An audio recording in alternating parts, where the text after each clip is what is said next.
there is exactly one compliment a soldier can never dismiss, and it's the one paid by the man who was shooting at him. Praise from your own side is suspect. Generals flatter, politicians decorate, newspapers cheer. But when the enemy records who hurt him, who worries him, who he'd rather not meet again, that record is war's only honest review. And through the German records of the Second World War, memoirs, interrogations, divisional histories, the letters of the Afrika Korps and the Fallschirmjäger, runs a thread of grudging, consistent respect for one small formation from the far side of the world, the 2nd New Zealand Division. If you've spent any time in this corner of the internet, you already know the famous quotes. Rommel, supposedly, "If I had to take hell, I would use the Australians to take it and the New Zealanders to hold it." Rommel again, supposedly, "Give me 2 divisions of New Zealanders and I will conquer the world." And a third version, tailored for maximum impact. "If I had 1 division of Māori, I would have taken the Suez Canal in a week." Magnificent lines. And this channel owes you the truth it has delivered 9 times before. Not one can be verified. No document, no interview, no wartime source pins those sentences to Rommel's mouth. Historians class them as attributed but unverified. Post-war embellishments, the same species of folklore this series has dismantled around SEALs, sergeants and skippers. So why does this episode exist? Because this time, for the first time in this series, the folklore sits on a foundation that is completely, verifiably real. Rommel did rate the New Zealanders, not in an invented one-liner, but in the documented record. His papers place the New Zealand Division at the very top of the Commonwealth forces he fought. Described in terms he offered almost no other enemy formation. Treated in his own account as the elite of the army facing him. When New Zealand's Brigadier George Clifton was captured in the desert, Rommel personally sat down and talked with him, half complaint, half professional curiosity, the way a craftsman discusses a rival's work. German veterans of Crete wrote about the New Zealand counterattacks for the rest of their lives. German paratroopers at Cassino, the most decorated defensive infantry of the German war, met the New Zealanders and the Māori Battalion at point-blank range and recorded what that cost. The fake quotes are forgeries, but they are forgeries of a signature that genuinely exists, inked across 3 campaigns and 4 years in the enemy's own handwriting. That distinction, invented words, real respect, is the architecture of this story. Here's the route. First, Crete, May 1941. Germany's elite airborne corps dropping out of the morning sky onto an island defended substantially by New Zealanders, and suffering a slaughter so severe that Hitler never again authorized a major parachute assault. The men who survived that drop carried memories of bayonet charges. One down a road called 42nd Street, one through the village of Galatas in the dark, that German accounts describe with something close to awe. Then the Western Desert, 1941 to 1943, the war Rommel called the War Without Hate, where enemies took each other's measure for 2 years. There we'll find the night at Minqar Qaim, when an encircled New Zealand division declined to surrender and carved its way out through a Panzer division with bayonets and grenades at midnight. An action German survivors described in tones reserved for natural disasters. And we'll find the documented Rommel, his papers, his conversation with his captured enemy, his professional verdict. Then Cassino, 1944. The brutal winter monastery battles where the New Zealand Corps was hurled against the Führer's paratroopers. Elite against elite in some of the closest quarters fighting of the European War, where the Māori Battalion assaulted a railway station over open ground, and the Germans who stopped them never forgot the experience. And finally, the question the story turns on: the why. Because German professional respect was not handed out for effort. The Wehrmacht's veterans rated dozens of enemy formations and dismissed most of them. What was it about a citizen army from a nation of 1.5 million people?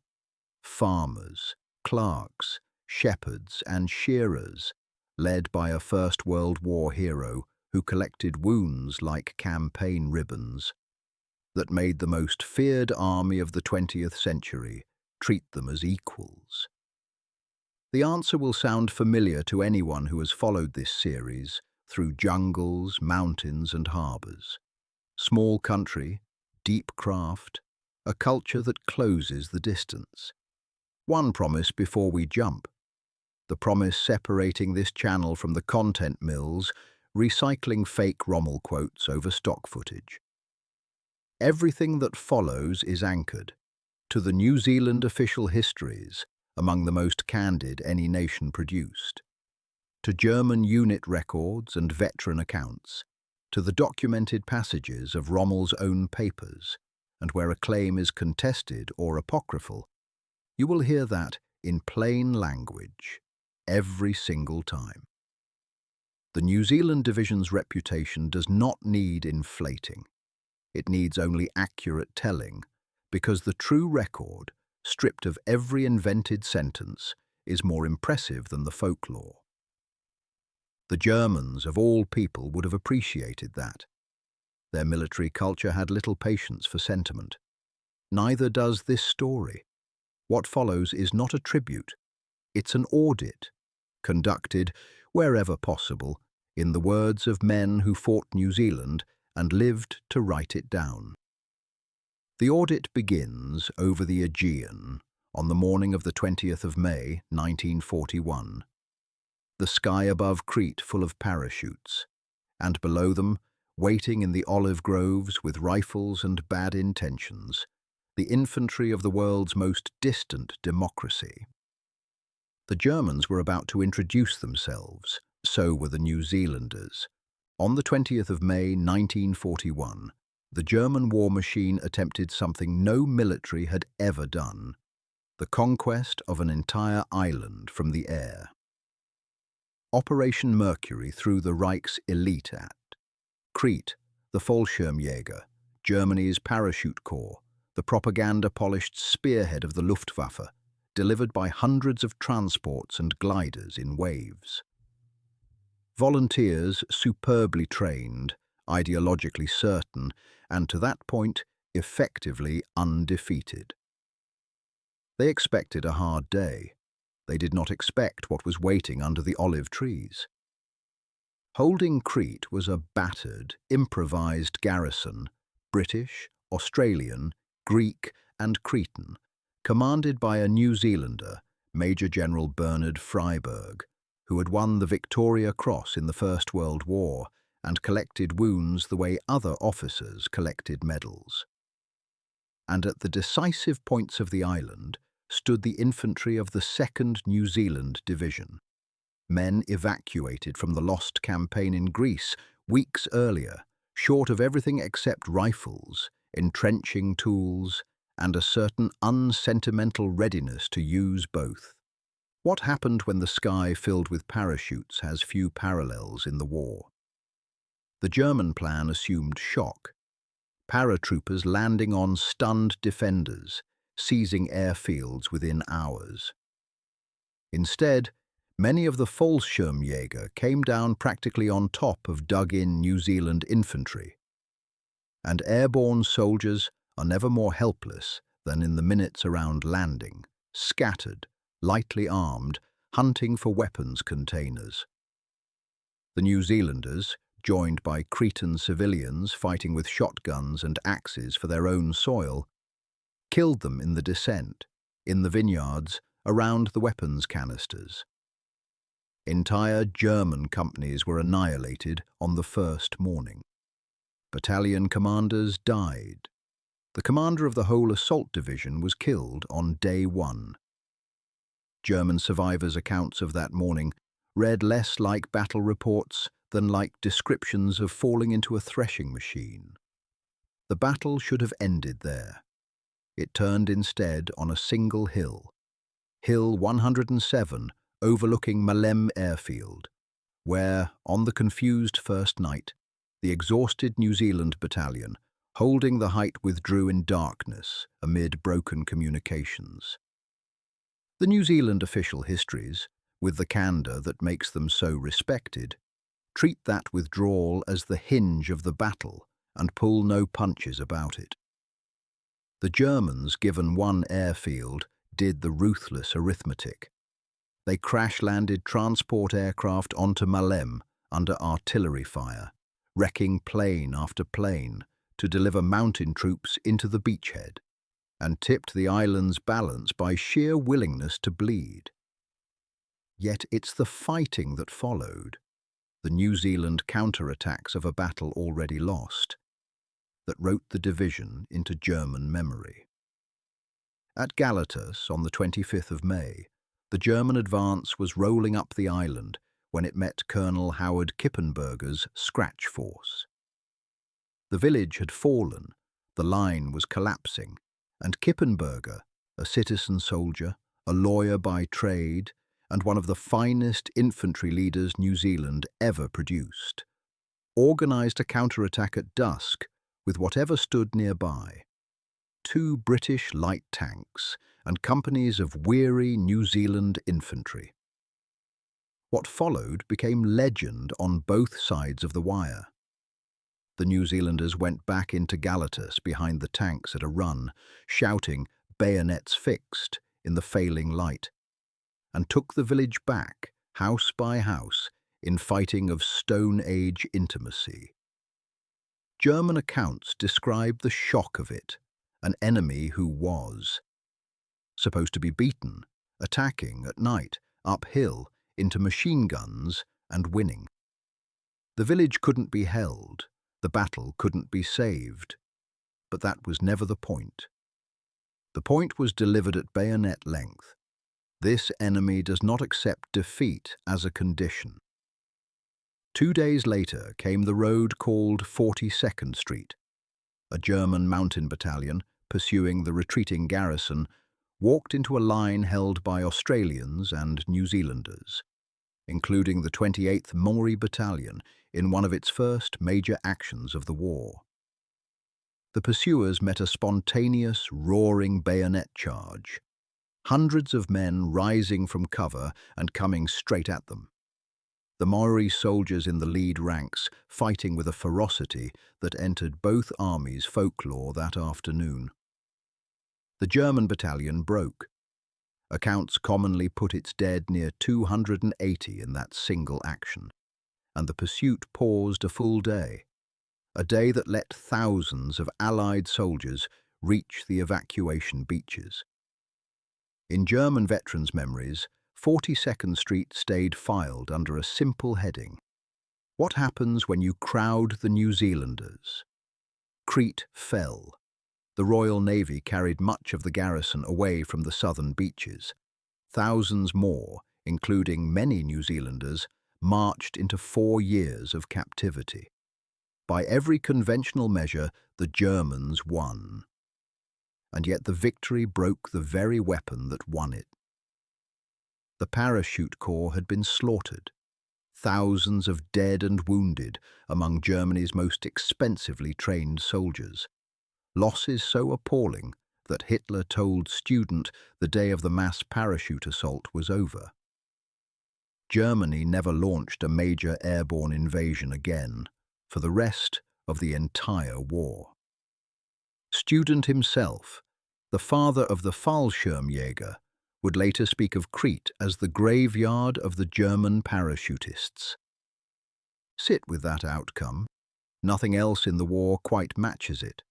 An elite corps wins its greatest battle, and is retired from its own specialty by the cost of winning, a cost extracted in large measure by New Zealand riflemen who had lost every strategic advantage before the first shot. That was the introduction. The Fallschirmjäger would meet the New Zealand division again, 3 years later, in the rubble of an Italian town called Cassino, a reunion of the two most stubborn infantry cultures of the war. But before that, the division went to the desert, where a German field marshal was waiting to conduct the longest and most personal audit of them all. His name was Erwin Rommel, and unlike the internet, he wrote his opinions down. The Western Desert was the strangest theatre of the Second World War. A battlefield with no civilians, no villages, and almost no hate. Rommel himself reached for that exact word, describing North Africa as war without hate, a 2-year duel between professional armies in an empty arena, where prisoners ate from their captors' rations and both sides pulled each other's wounded from burning vehicles. It was the perfect laboratory for professional judgment. In the desert, opinions about the enemy weren't propaganda. They were survival information, updated after every battle, and the Africa Corps kept its files current. The New Zealand Division entered those files in November 1941, in the chaos of Operation Crusader, the wild, swirling battle to relieve besieged Tobruk. Crusader was chaos for everyone. Armour blundering into armour, headquarters overrun, the front line a rumour. Through that chaos, the New Zealand infantry did the unfashionable things superbly. Long night marches, silent approach, and the bayonet assault delivered at close range in darkness, fighting along the Sidi Rezeg escarpment through some of the costliest infantry combat New Zealand has ever known, and linking, briefly, with the Tobruk garrison. The division was mauled in return. Battalions were shattered when Panzers caught them unsupported. But the Africa Corps had registered something specific. This division attacked at night with edged weapons and kept coming under conditions that stopped other formations. In an army that graded its enemies coldly, the New Zealanders had been moved into a different category.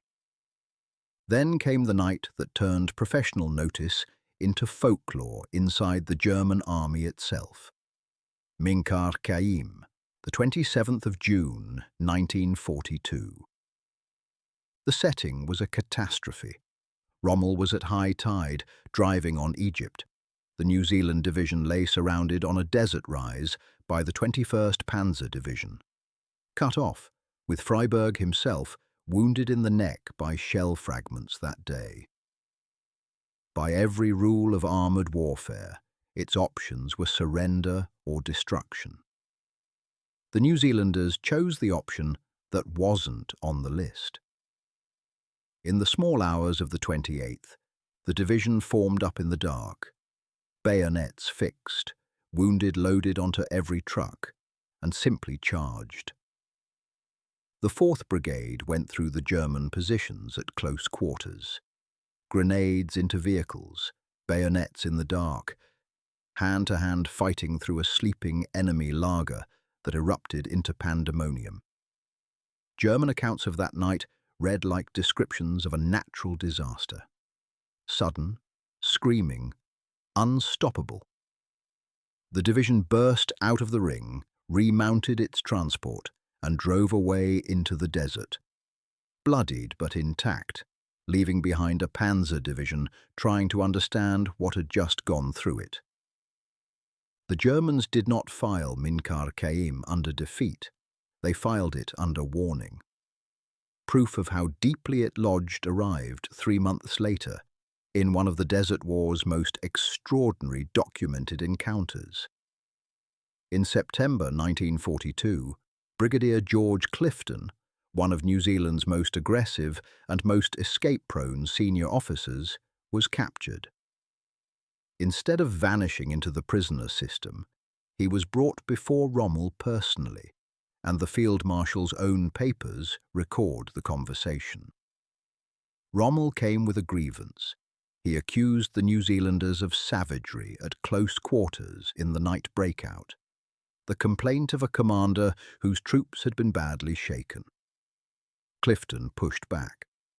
In a night action, among men who had seen surrender feigned and fire resumed, the fault lines blur at bayonet speed. The details belong to the two men. What matters here is that it happened at all.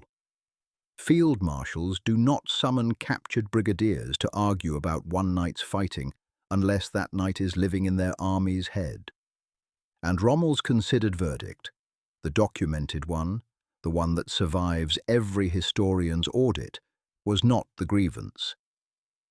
In his papers, the assessments he left of the Commonwealth armies rank the New Zealand division among the very finest troops he faced anywhere.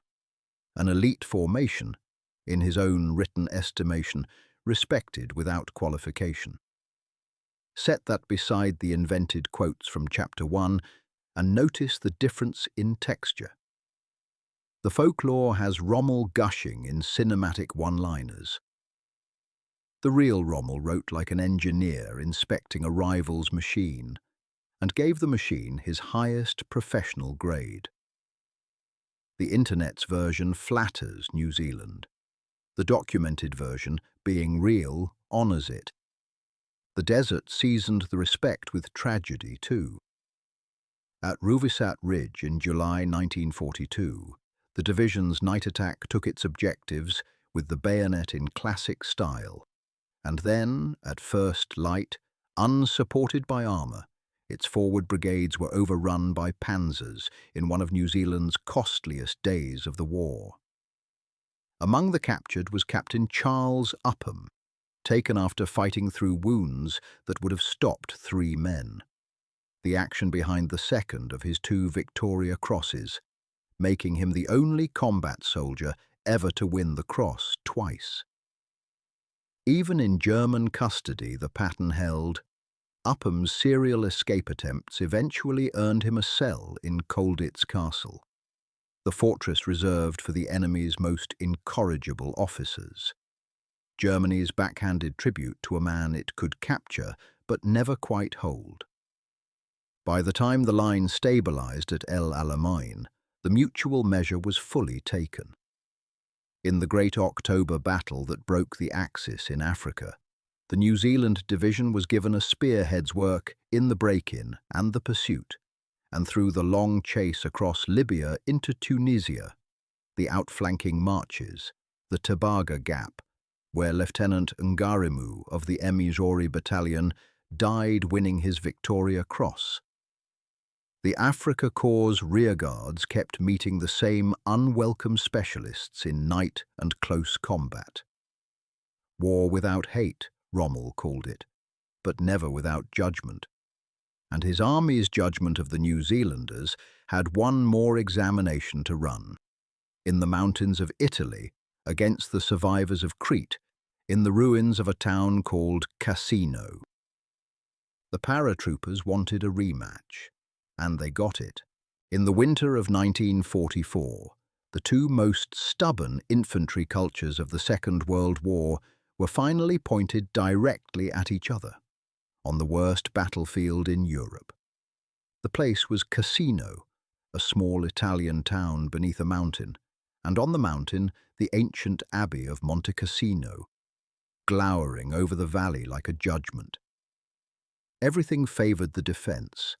A river plain flooded by winter rain, approaches swept by observed fire from the heights, and a stone town that artillery could convert into a fortress of rubble.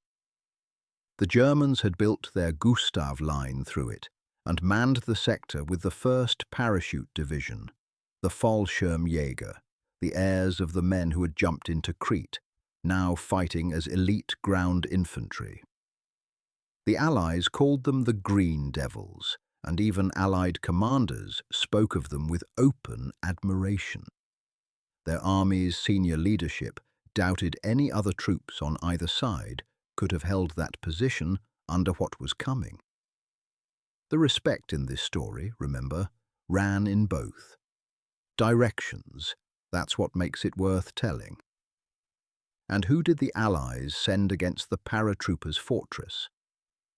After the American divisions had bled through the first winter attempts, command of the battle passed to the New Zealand Corps, Freyberg commanding, with his own 2nd New Zealand Division and the superb 4th Indian Division under him. Crete's defenders against Crete's conquerors, 3 years on, a rematch of the two formations whose first meeting had filled an island with graves.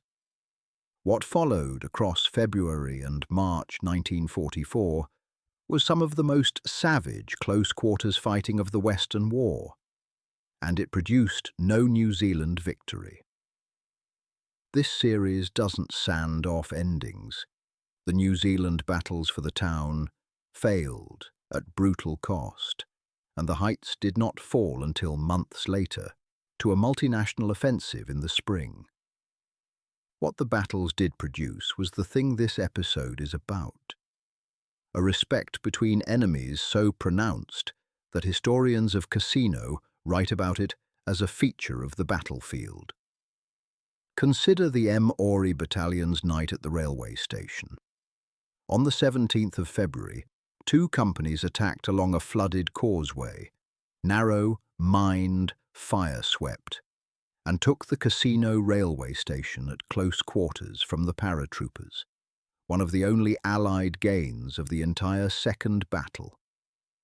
Through the night they held it, waiting for the causeway to be repaired so armour could join them. Dawn came instead with German tanks and counter-attacking infantry, and no Allied armour able to cross. The Māori companies fought until the position became impossible, then withdrew through smoke, having lost heavily. A gain of a few hundred metres, surrendered in a day. And yet the action entered the battle's legend on both sides. An assault delivered over ground the defenders had assessed as suicidal, pressed home, and relinquished only to armour the attackers never had. German paratroopers did not impress easily. The railway station impressed them. Then the third battle, in March. The Allies flattened the town itself with one of the heaviest bombardments ever delivered in direct support of infantry, and the New Zealanders attacked into the moonscape, where the German paratroopers, impossibly, climbed out of cellars and wreckage and fought for every mound of broken stone. Rain filled the bomb craters. Tanks couldn't cross the rubble their own side had made. The battle dissolved into duels between small parties of men in a labyrinth. New Zealand infantry and German Fallschirmjäger spent days at grenade range, sharing the same ruins, the same weather, and the same growing, unspoken understanding. Nobody in this town was going to break. The cost of Cassino to New Zealand was harsh. Hundreds of dead, many more wounded, and among the casualties the division's beloved Kippenberger, the hero of Galatas, who stepped on a mine on a mountainside that march and lost both feet. The corps was eventually dissolved. The battle passed to fresh armies, and New Zealand's memory of Cassino settled into something complicated. Pride without triumph, valour without victory. The texture of the Italian campaign itself. But inside the German army, something specific had been confirmed. The paratroopers who held Cassino were, by consensus, the most formidable defensive infantry Germany possessed, the formation other German units measured themselves against.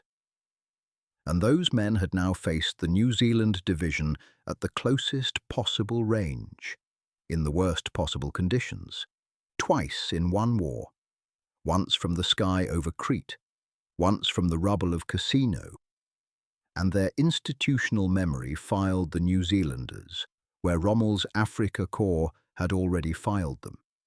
among the few enemy formations discussed as equals. In the decades after the war, when veterans of the 1st Parachute Division wrote and spoke of Cassino, the adversaries they singled out for professional respect were consistently the same: the Indian mountain troops, the Poles who finally took the heights, and the New Zealanders and Maori who had come at them through the water and the wreckage. The war rolled on.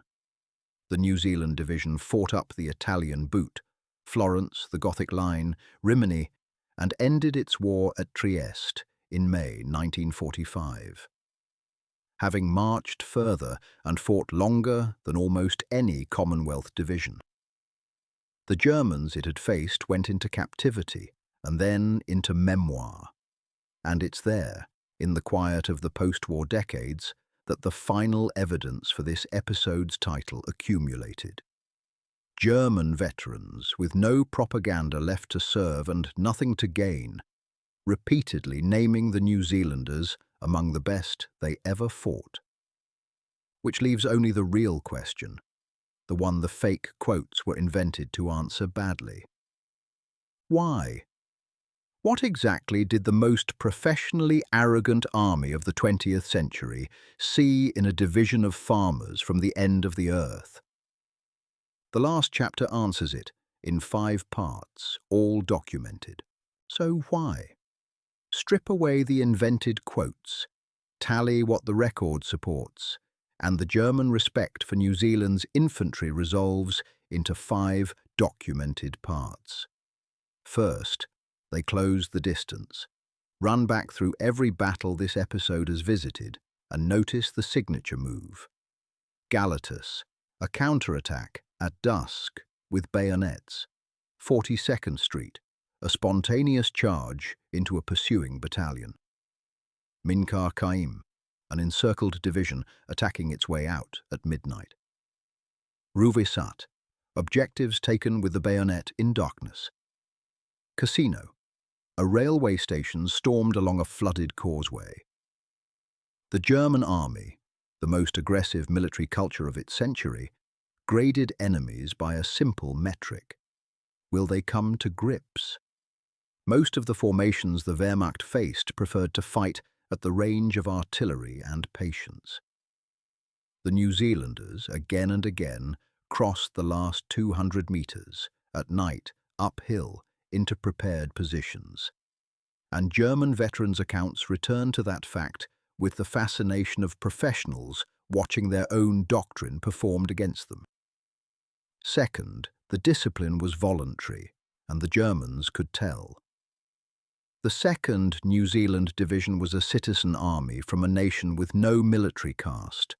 Farmers, shearers, clerks, teachers, lawyers like Kippenberger, led by officers who ate what their men ate and died where their men died. Freiberg commanded from so far forward he was wounded. Kippenberger walked the mine-strewn hills until the hills took his feet. Upham won 2 Victoria Crosses and spent his captivity attempting to escape until Germany locked him in Colditz. German military culture, built on professional hierarchy, kept meeting an enemy whose discipline flowed not from class or coercion, but from something harder to fight. Mutual regard among volunteers from the same small towns. Analysts of the German assessments of Commonwealth forces note the pattern. The Dominion divisions, Australian, Canadian, New Zealand, were consistently rated above their share, and the reasons given were initiative, cohesion, and leaders who led in person. Third, fieldcraft. The men of the division had grown up outdoors in a way industrial Europe's soldiers largely had not, on farms and high country stations, with rifles, distances, weather, and darkness as ordinary companions. It showed wherever the war left room for craft, in night navigation across featureless desert, in patrolling, in the patient reading of ground. This series has traced that same national inheritance through jungle patrols and mountain reconnaissance in later wars. 1941 is where the world's most demanding examiners first certified it. Fourth, the Māori Battalion. Within a respected division, the 28th Battalion occupied a category of its own in German memory. From 42nd Street to Tobaga Gap to the Cassino railway station, Māori soldiers fought the close battle, the grenade and bayonet battle, with a ferocity and cohesion rooted in a warrior heritage the battalion carried proudly and its enemies learned quickly. The most famous quote about them, the one where Rommel conquers the world with a division of Māori, is, as Chapter 1 established, unverifiable folklore. But notice what the folklore chose to say. Fake quotes are advertisements for real reputations. Nobody invents world-conquering praise for an unremarkable unit. The battalion's documented record, its Victoria Cross, its casualty rolls, its place in every hard assault the division made, is the reason the legend found it believable material. And fifth, the strangest one, the respect was mutual, and both sides kept it. The Desert War's chivalry was not a myth. Prisoners generally taken and treated, wounded recovered, the professional courtesies maintained even at Cassino, where informal truces let both sides carry their casualties out of the rubble. Rommel argued with a captured New Zealand brigadier the way one argues with a colleague. New Zealand's own histories write of the Afrika Korps and the Fallschirmjäger without hatred, often with open admiration. Respect between enemies is a transaction. It survives only when both parties keep paying. For 4 years, across 3 theatres, these two kept paying, which is why decades later, aging German veterans in interviews and memoirs went on naming the New Zealanders among the finest they had faced, long after there was anything to gain by saying it. That is the anatomy. Now file the folklore where it belongs. The Internet's Rommel, the one handing out hell-taking assignments and world conquest hypotheticals, never existed. The documented Rommel is better. A field marshal who fought the New Zealand division for 2 years, studied it, complained about it, and wrote it into his papers as the elite of the army against him. Hitler's decision after Crete, no more major airborne assaults ever, is a compliment no quote could match. An entire arm of the German war machine, retired substantially by New Zealand rifle fire. Students' graveyard of the German parachutists. Upham's cell in Colditz. The Fallschirmjäger veterans' post-war interviews. That's the real trophy shelf, and not one item on it needed inventing. And if you've followed this series from the beginning, you'll recognize what this final episode has really been. 10 stories and the same finding every time, in every century, in every uniform. A small country that cannot afford mass compensates with craft, cohesion, and the willingness to close the distance. And the world keeps noticing, and the internet keeps decorating the truth with fictions it never required. Jungle trackers, mountain patrols, island divisions, sailing crews. And here, at the root of the whole tradition, a division of volunteer farmers who earned the respect of the most dangerous army in history, the honest way, the only way that army ever gave it. The men of the 2nd New Zealand Division are gone now, and so are the men who fought them. What remains is the record they left of each other. Enemy testimony, cross-filed and agreeing, the rarest document war produces. No one needed to invent a word of it. That was always the point.